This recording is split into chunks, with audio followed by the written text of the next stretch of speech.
After a 33-hour manhunt, police say the man who assassinated conservative activist Charlie Kirk is in custody. Good afternoon, and thanks so much for joining us for 12 News at 4. I'm Tram Mai. I'm Rachel Cole. Troy has the night off. The suspect, identified as 22-year-old Tyler Robinson, is from Utah. Police say he was seen jumping off a building at Utah Valley University after fatally shooting Kirk during a campus event. Robinson allegedly confessed to the murder to his dad. Utah's Governor Spencer Cox promising to bring justice for what he calls an attack on the country's ideals. This is certainly about the tragic death, political assassination of Charlie Kirk. But it is also much bigger than an attack on an individual. It is an attack on all of us. It is an attack on the American experiment. It is an attack on our ideals.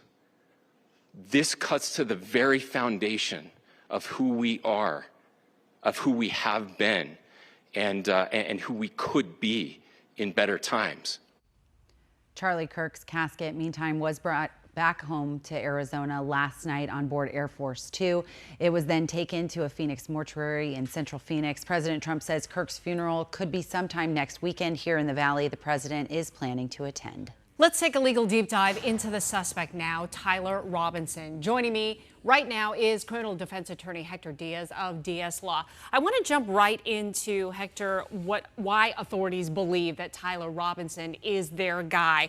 There was some key evidence that they rolled out, so let's get to it here. One of them, a family member, said that Robinson spoke negatively of Kirk before the shooting. There's surveillance video. There's messages on Discord that he needed to get a rifle. Messages between Robinson and his roommate.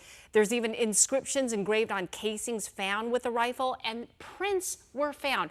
What is it out of this list of evidence really jumps out at you? Yeah, there are a couple things that just immediately jumped out. You know, the surveillance video, some of these photographs that were sent out very quickly. I mean, the FBI and local law enforcement put his he had a hat on, some sunglasses. They put that out very quickly, right? Because I think they had a sense that somebody might know him. Somebody in the community might know who this person is, and it was his father. And it was his father. I mean, it's being reported right now on other media outlets that his father saw him and recognized him immediately. Right.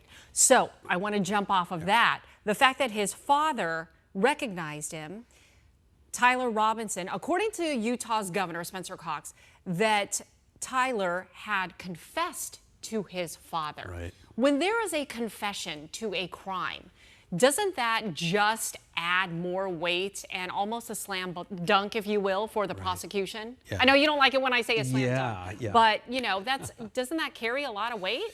It carries a lot of weight. It does. But, you know, being the defense attorney I am, I'm going to want to get into exactly what was said, right? I'm going to want to hear from his father, what was the conversation. But yes, I mean, it's going to make it exceedingly difficult for Tyler Robinson to come out and say, no, I wasn't, there's some information he admitted to his father, right? Right.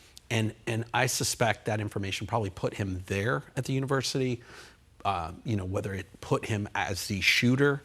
And so there's going to be some information there that his father, I'm sure, is sharing with law enforcement right now. And it's going to be a hurdle. It's going to be a very difficult hurdle if I'm defending Mr. Robinson. So let's go there. Let's just say you are his defense attorney. What does that first discussion look like? What are you looking for? Taking viewers into that, I mean, right now he's booked. He's not formally charged. He's booked. He's held non-bondable. And that first meeting is really, I'm not going into details with him about, tell me what happened.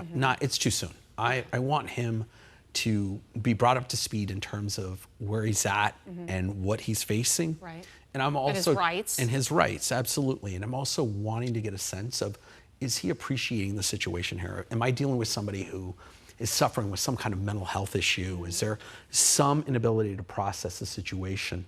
And then, I'm going to go out and I'm going to, just like law enforcement has the ability to go out and investigate this case, right? They're, no doubt, trying to knock on doors, talking to any friends that he has, trying to get a sense of a profile here. Yeah. I'm doing the same thing. I'm having my investigators go out as well and trying to get as much information. I'm talking to the parents if they're willing to talk to me about what happened here, and I'm doing that very, very quickly. Speaking of the profile, this is what was interesting, is that we don't know a whole lot about Tyler Robinson, right?